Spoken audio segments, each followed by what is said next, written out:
کتاب میر داد باب نمبر 8۔ ساتوں ساتھی میر داد کو کوثار کے مسکن میں تلاش کرتے ہیں جہاں وہ اندھیرے میں کام کرنے سے خبردار کرتا ہے۔ نیروندہ اس دن میکایون اور میں صبح کی دعا میں نہ گئے۔ ہماری غیر حاضری شمادم کو کھٹکی اور مرشد سے ہماری رات کی ملاقات کے بارے میں جان کر وہ اور بھی خفا ہوا، تاہم اس نے اپنی خفگی ظاہر نہیں کی، جس کے لیے وہ مناسب وقت کا انتظار کرنے لگا۔ باقی ساتھیوں کو ہمارے سلوک سے بہت اکساہٹ ہوئی اور انہوں نے اس کی وجہ جاننی چاہی۔ ان میں کچھ کا خیال تھا کہ مرشد نے ہی ہمیں دعا میں شامل نہ ہونے کا مشورہ دیا ہے۔ دوسرے اس کی اصلیت کے متعلق عجیب و غریب قیاس آرائیاں کرنے لگے، یہ کہتے ہوئے کہ اس نے ہمیں رات کو اپنے پاس اس لیے بلایا تھا تاکہ وہ ہم اکیلوں کے سامنے اپنے راز ظاہر کر سکے۔ کوئی بھی اس بات کو ماننے کے لیے تیار نہیں تھا کہ وہ چھپ کر کشتی میں سوار ہونے والا مسافر تھا، مگر چاہتے سبھی تھے کہ اس سے ملاقات کی جائے اور اس سے بہت سی چیزوں کے متعلق سوال پوچھے جائیں۔ مرشد کا معمول تھا کہ وہ کشتی میں اپنے فرائض سے فارغ ہو کر اپنا باقی کا وقت سیاہ کھائی کے اوپر اٹکی ہوئی اپنی غار میں گزرتا تھا۔ اس غار کو ہم نے پہاڑی مسکن کا نام دے رکھا تھا۔ اس روز بعد دوپہر شمادم کو چھوڑ کر ہم سب نے اس کی وہاں تلاش کی اور اسے عبادت میں مشغول پایا۔ اس کا چہرہ دمک رہا تھا اور جب اس نے نظریں اٹھا کر ہماری طرف دیکھا تو اس کا چہرہ اور بھی دمک اٹھا۔ میر داد، تم نے بہت جلد اپنا آشیانہ ڈھونڈ لیا۔ میں تمہاری کامیابی پر بہت خوش ہوں۔ ابھی مار، ہمارا آشیانہ تو کشتی ہے، تم کیسے کہتے ہو کہ ہمارا آشیانہ یہ غار ہے؟ کوئی بھی درخت اپنی جڑوں سے آگے نہیں پھیل سکتا، مگر انسان لامحدودیت تک پھیل سکتا ہے، کیونکہ اس کی جڑیں ابدیت میں ہیں۔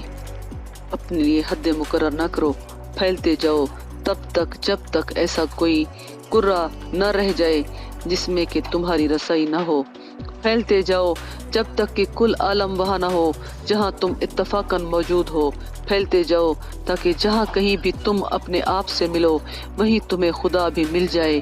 پھیلتے جاؤ اندھیرے میں اس بھروسے کوئی کام نہ کرو کہ ظلمات ایک پردہ ہے جس میں کوئی نگاہ داخل نہیں ہو سکتی۔ اگر تمہیں ظلمات کے اندھے کیے گئے لوگوں سے شرم نہیں آتی تو کم از کم جگنوں اور چمگادڑ سے شرم تو کرو۔ میرے ساتھیوں، اندھیرا کوئی چیز نہیں ہے۔ ہر جاندار کی ضرورت پوری کرنے کے لیے روشنی کے الگ الگ مدارج ہیں۔ تمہارا روز روشن سیمرغ کے لیے صبح کا دھندلکا ہے۔ تمہارا گھپ اندھیری رات مینڈک کے لیے روز روشن ہے۔ اگر اندھیرا بے پردہ کر دیا جائے تو وہ کسی دوسری چیز کا پردہ کیسے بنے گا؟ کسی چیز پر پردہ ڈالنے کی کوشش نہ کرو۔ اگر تمہارے رازوں کو کوئی اور چیز بے نقاب نہیں کرے گی تو خود ان کا پردہ ہی ان کو بے نقاب کر دے گا۔ کیا ڈھکن کو علم نہیں کہ برتن میں کیا ہے؟ جب ان کے ڈھکن اٹھا دیے جائیں گے تو سانپوں اور کیڑوں سے بھرے برتنوں پر کیا گزرتی ہوگی؟ میں تم سے کہتا ہوں، تمہارے سینے سے کوئی سانس ایسا نہیں نکلتا جو تمہارے گہرے سے گہرے راز ہوا میں نشر نہ کرتا ہو۔ کسی کی آنکھ سے کوئی نگاہ ایسی نہیں نکلتی جو اپنے ہمراہ اس کی خواہشات نفسانی، خوف و ہراس، مسکراہٹوں اور آنسوؤں کے ساتھ پوری آنکھ کو ساتھ لیے نہ پھرتی ہو۔ کوئی خواب کسی دروازہ میں داخل نہیں ہوتا جب تک کہ وہ ہر دروازے پر دستک نہ دے۔ اس لیے خیال رکھو تم کسی طرح کے خوابوں کو دروازے کے اندر داخل ہونے دیتے ہو اور کن کو تم پاس سے گزرنے دیتے ہو۔ ہاں، اگر تم درد اور فکر سے آزاد ہونا چاہتے ہو تو میر داد اس کا طریقہ بھی بڑی خوشی سے بتا دے گا۔ باب نمبر 9، بلا غم زندگی کا طریق۔ ساتھی جاننا چاہیں گے کہ کیا میر داد کشتی میں چھپ کر سوار ہونے والا مسافر ہے؟ میکاستر، ہمیں راستہ دکھاؤ۔ میر داد، فکر اور دکھ سے آزاد ہونے کا راستہ یہ ہے، اس طرح بولو جیسے کہ تمام کائنات ایک ہی کان ہو اور تمہاری کہی گئی بات سننے کے لیے بے تاب ہو، اور اصل میں ہے بھی اسی طرح۔ اس طرح عمل کرو کہ جیسے تم نے ہر عمل اپنی ہی جان پر برداشت کرنا ہے، اور واقعی برداشت کرنا بھی ہے۔ زندگی اس طرح گزارو جیسے کہ تمہارے خدا کو ضرورت ہو کہ تم اس کی زندگی جیو، اور اصل میں اسے یہ ضرورت بھی ہے۔ ہمبال، تو ہمیں کب تک الجھائے رکھے گا؟ تو ہم سے ایسی بات کرتا ہے جیسی نہ تو کسی انسان نے کی ہے اور نہ ہی کسی کتاب نے کہی ہے۔ بنون، ہمیں اپنی اصلیت بتا تاکہ ہمیں معلوم ہو کہ تیری بات کون سے کان سے سنے۔ اگر تو ہی کشتی میں چھپ کر سوار ہونے والا مسافر ہے تو ہمیں اس کا کوئی ثبوت دے۔ میرداد، تو نے ٹھیک ہی کہا ہے بنون، تمہارے بہت سے کان ہیں اس لیے تم سن نہیں سکتے۔ اگر تمہارے پاس سننے اور سمجھنے والا ایک ہی کان ہوتا تو تمہیں کسی ثبوت کی ضرورت نہ ہوتی۔ بنون، کشتی میں چھپ کر سوار ہونے والے مسافر کو دنیا کے متعلق فیصلہ دینے کے لیے آنا چاہیے۔ ہم کشتی کے باشندے بھی اپنا فیصلہ دینے میں اس کے ساتھ شامل ہوں گے۔ کیا اب ہم اپنے آپ کو فیصلے کے آخری روز کے لیے تیار کریں؟ کتاب میرداد، باب نمبر 10، فیصلہ اور فیصلے کے روز بارے۔ میرداد، میں اپنے منہ سے کوئی فیصلہ نہیں سناتا، میرے پاس دینے کے لیے مقدس عرفان ہے۔ میں دنیا کے متعلق کوئی فیصلہ دینے نہیں آیا بلکہ دیے گئے فیصلے کو واپس لینے آیا ہوں، کیونکہ صرف جہاں جہالت ہی عدالتی لباس پہن کر قوانین کو بحث شروع کرتی ہے اور سزائیں سنانا پسند کرتی ہے۔ جہالت بذات خود جہالت کا سب سے بڑا بے لحاظ منصف ہے۔ انسان کو ہی لے لو، کیا اس نے جہالت میں ہی اپنے آپ کے ٹکڑے کر کے اپنے اور ان سب چیزوں کے لیے جن سے اس کی منقسم دنیا تشکیل پاتی ہے موت کا بلاوا نہیں دیا؟ میں تمہیں بتاتا ہوں، خدا اور انسان جیسی کوئی چیز نہیں ہے۔ ہاں، لیکن خدا انسان یا انسان خدا، گاڈ مین یا مین گاڈ، ضرور ہے۔ وہ ایک ہے جس کو جیسے چاہو ضرب دو، جیسے چاہو تقسیم کرو، وہ ہمیشہ ہی ایک ہی رہتا ہے۔ خدا کی وحدت ہی خدا کا ازلی و ابدی قانون ہے۔ یہ قانون اپنی تعمیل آپ کرتا ہے، ہر طرف خود کا اظہار کرنے یا اپنا وقار اور طاقت قائم کرنے کے لیے اس کو کسی منصف یا عدالت کی ضرورت نہیں ہے۔ کل مخلوقات دیدہ اور نادیدہ ایک ہی آواز میں ان سب کے لیے جن کے پاس سننے والے کان ہوں ایک ہی اعلان کرتی ہے۔ کیا سمندر خواہ وہ وسیع اور گہرا ہے ایک ہی قطرہ نہیں ہے؟ کیا زمین خواہ وہ دور تک پھیلی ہوئی ہے ایک ہی سیارہ نہیں ہے؟ کیا تمہارے ستارے خواہ وہ لاتعداد ہیں ایک ہی کائنات نہیں ہے؟ اسی طرح بنی نوع انسان ایک ہی انسان ہے، اسی طرح انسان اپنی دنیا سمیت ایک مکمل اکائی ہے۔ میرے ساتھیوں، خدا کی وحدت ہی ہستی کا واحد قانون ہے۔ اسی کا دوسرا نام ہے محبت۔ اس کو جاننا اور اس کے پابند رہنا ہی زندگی قائم رہنا ہے، لیکن کسی دوسرے قانون کے تابع ہونا نیستی یا موت میں داخل ہونا ہے۔ زندگی سمٹنا ہے، موت بکھر جانا ہے۔ زندگی یکجا ہونا ہے، موت ٹوٹ جانا ہے۔ اس لیے انسان دوہری زندگی جینے والا ان دونوں کے درمیان میں لٹک رہا ہے، کیونکہ وہ اکٹھا ہوگا مگر بکھر کر، اور وہ یکجا تو ہوگا مگر ٹوٹ کر۔ اکٹھا اور یکجا ہوتے ہوئے وہ خدائی قانون کی پیروی کرتا ہے اور اسے انعام میں ملتی ہے زندگی۔ جو بکھرتا ہے اور ٹوٹتا ہے وہ خدائی قانون کے خلاف گناہ کرتا ہے اور موت کے کڑوے پھل کا حقدار ہوتا ہے۔ تاہم تم خود کے ذریعے مجرم قرار دیے جا چکے ہو، ان انسانوں کے متعلق فیصلہ سنانے بیٹھو گے جو تمہاری طرح پہلے ہی اپنے آپ کو مجرم قرار دے چکے ہیں۔ منصف اور فیصلہ دونوں ہی خطرناک۔ در حقیقت اس سے تو یہ بھی کم خطرناک ہوگا کہ دو سنگین مجرم ایک دوسرے کو پھانسی کی سزا سنائیں۔ یہ بھی اس سے کم مضحکہ خیز ہوگا کہ دو بیلوں نے ایک ہی جوا پہن رکھا ہو اور ان میں سے ہر ایک دوسرے کو کہے میں تجھے جوا پہناؤں گا۔ یہ بھی اس سے کم گھنونا ہوگا کہ ایک ہی قبر میں پڑی دو لاشیں ایک دوسرے پر قبر کی ملامتیں بھیجیں۔ اس سے تو وہ دو اندھے ہی قابل رحم ہوں گے جو ایک دوسرے کی آنکھیں نوچ رہے ہوں۔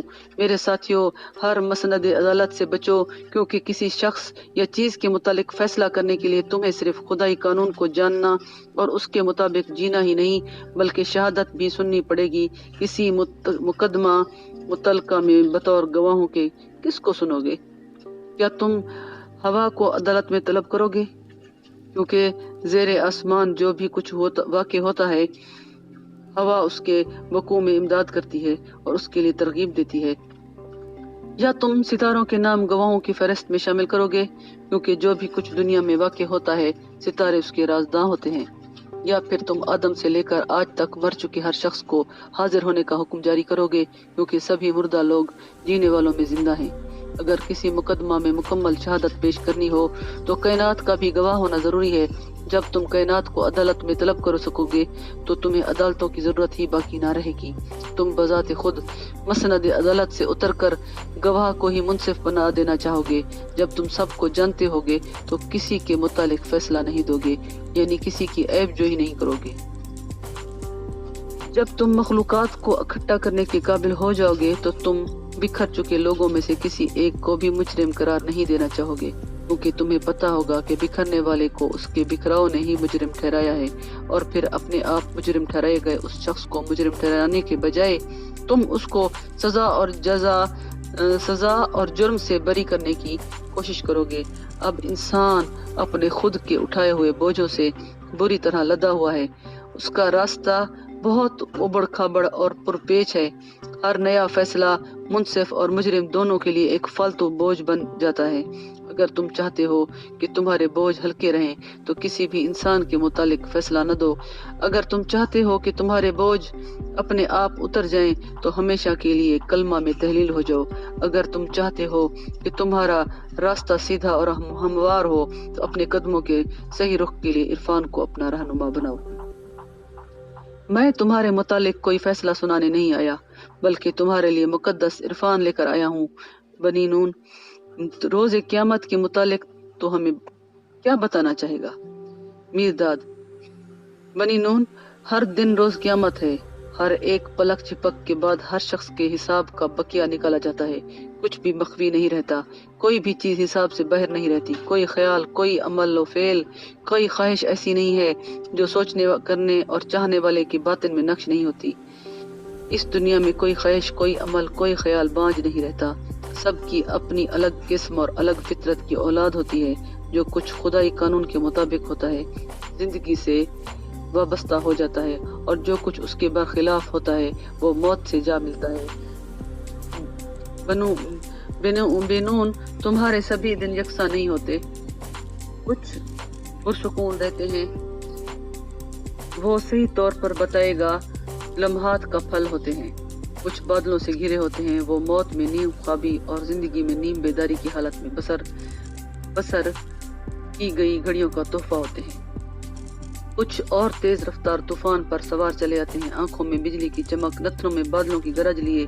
وہ اوپر سے تم پر غضب ڈھاتے ہیں، نیچے تم پر چابک مارتے ہیں۔ وہ تمہیں داہنے بائیں اچھال کر پھینکتے ہیں، وہ تمہیں زمین پر اوندھے منہ پٹک دیتے ہیں، تمہیں دھول چاٹنے پر مجبور کر دیتے ہیں، اور تم چاہتے ہو کہ اس سے تو پیدا نہ ہونا ہی بہتر تھا۔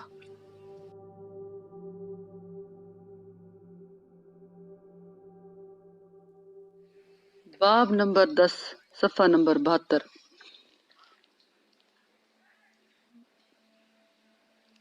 کچھ بادلوں سے گھرے ہوتے ہیں، وہ موت میں نیم خوابی اور زندگی میں نیم بیداری کی حالت میں بسر کی گئی گھڑیوں کا تحفہ ہوتے ہیں۔ کچھ اور تیز رفتار طوفانوں پر سوار چلے آتے ہیں، آنکھوں میں بجلی کی چمک، نتھنوں میں بادلوں کی گرج لیے۔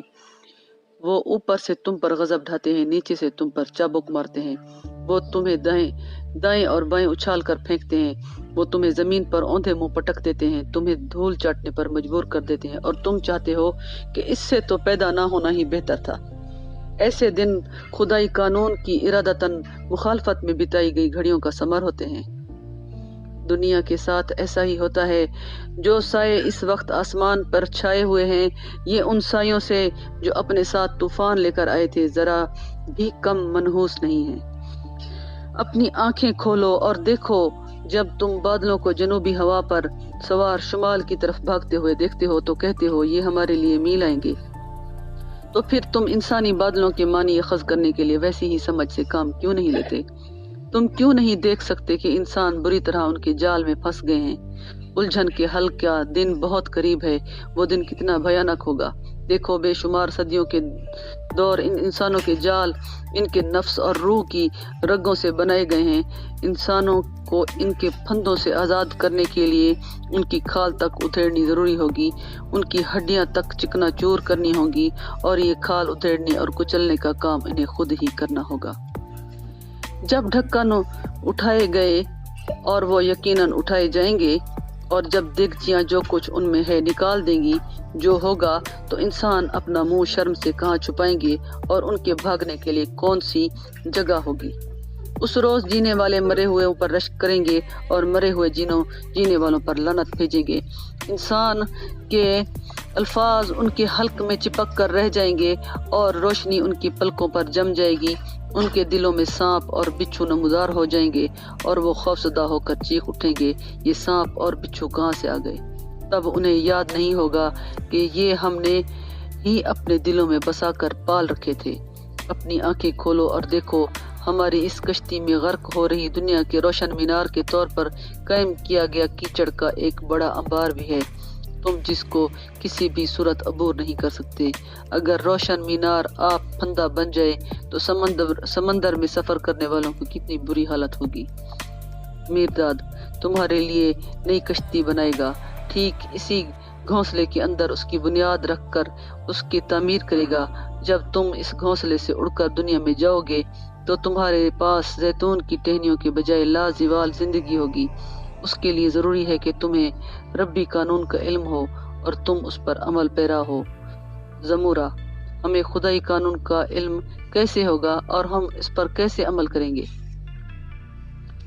باب نمبر 11 محبت خدائی قانون ہے۔ میرداد اور ساتھیوں کے درمیان کشیدگی پیدا ہونے کی پیشگوئی کرتا ہے اور رباب بجا کر نئی کشتی کا گیت گاتا ہے۔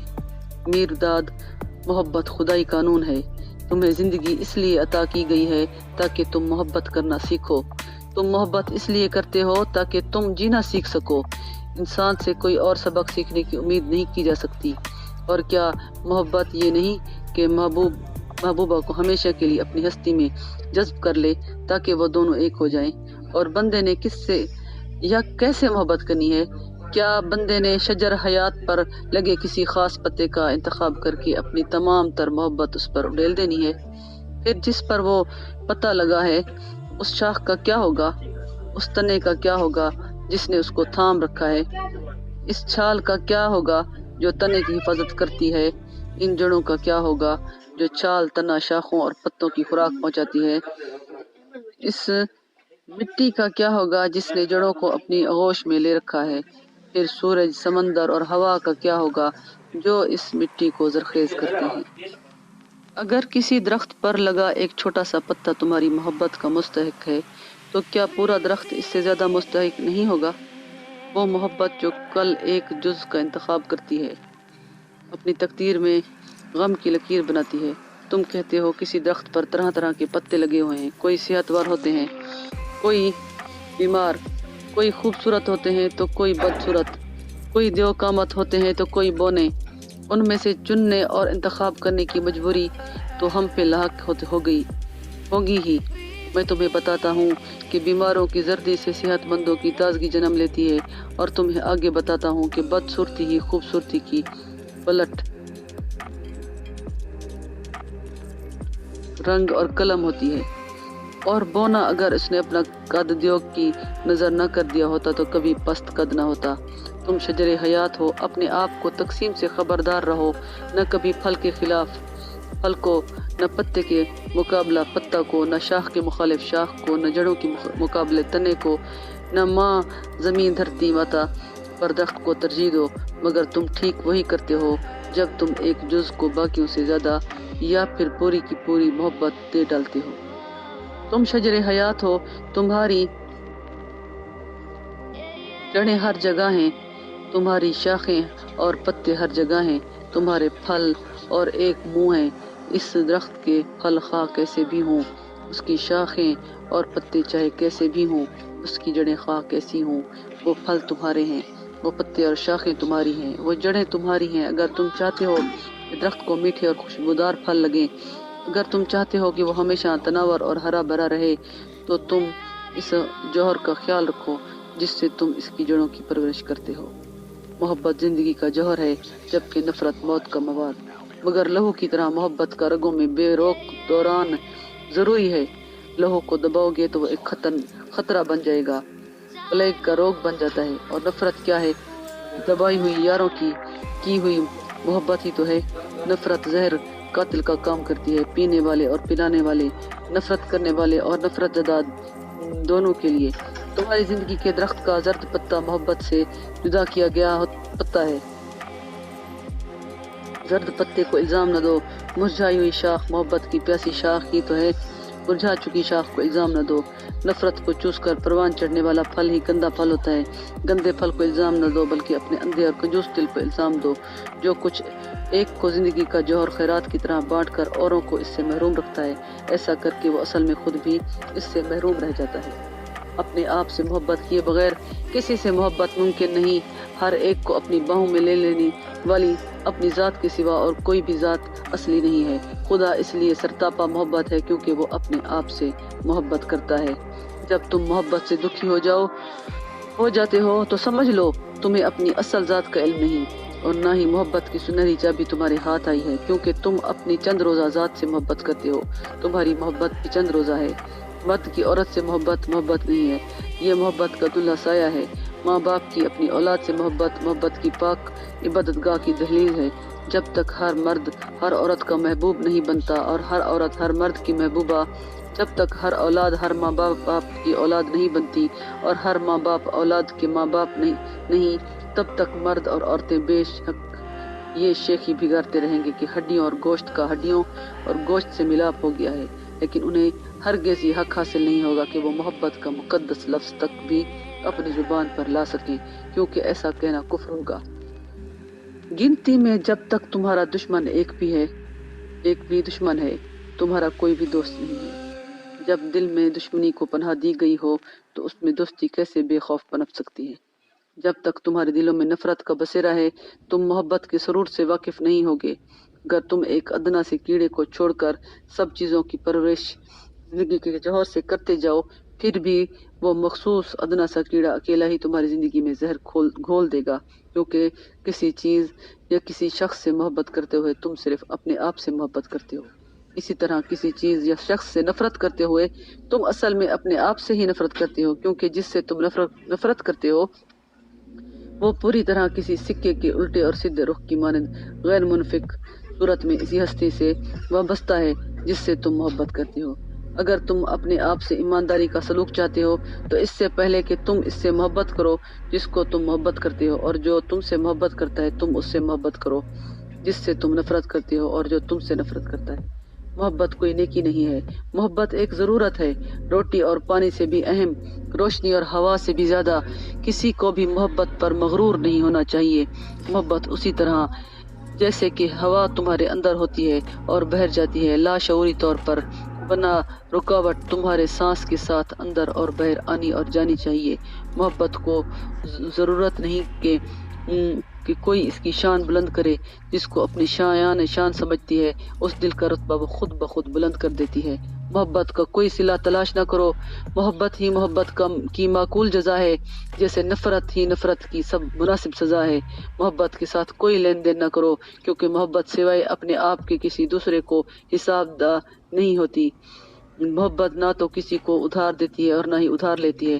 محبت خرید و فروخت نہیں کرتی، لیکن جب یہ دینے پر آتی ہے تو اپنا سب کچھ لٹا دیتی ہے، اور جب لینے پر آتی ہے تو سب کچھ لے لیتی ہے۔ اس کا لینا ہی اس کا دینا ہے، اس کا دینا ہی اس کا لینا ہے، اس لیے یہ آج کل اور ہمیشہ یکساں رہتی ہے۔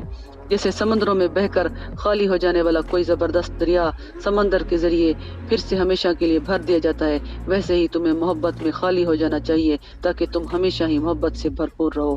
وہ تالاب جو سمندر کی سوغات اس کو لوٹانے سے ہچکچاتا ہے، ایک گندا جوہر بن کر رہ جاتا ہے۔ محبت میں اب اور پھر نہیں ہوتے، اور نہ یہاں